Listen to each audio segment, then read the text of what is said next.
श्री सद्गुरुदेवाय नमः। परम पूज्य परम श्रद्धेय श्री कैलाश आश्रम के अष्टम पीठाधीश्वर महाराज श्री का अष्टम सूत्र है, धन कमाना सरल है किंतु उसका यथा योग्य खर्च करना अत्यंत बुद्धिमत्ता का कार्य है।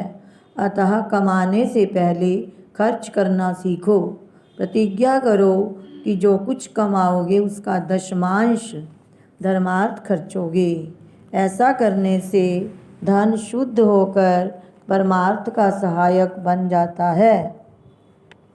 जैसे स्वर्ण को शुद्ध करने के लिए अग्नि एक तीर्थ रूप है, वैसे ही धन को शुद्ध करने के लिए दान परमोत्तम तीर्थ है।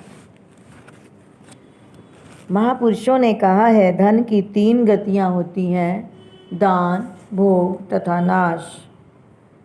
जो मनुष्य अपना धन दान में खर्च करता है उसकी उत्तम गति होती है, और जो अपने ऊपर ही खर्च करता है अर्थात भोग में, उसकी द्वितीय गति होती है।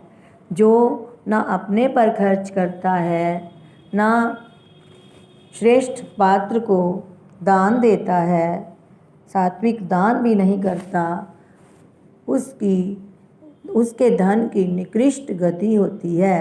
अर्थात उसका धन रोगों में, टैक्स इत्यादि में, या चोर चोरी करके ले जाएं, इस प्रकार से उसका धन नष्ट हो जाता है। इसलिए धन का अत्यधिक संग्रह न करते हुए केवल जीवन निर्वाह के लिए ही रखते हुए उसको धार्मिक कार्यों में शीघ्रातिशीघ्र दान में व्यय करना चाहिए।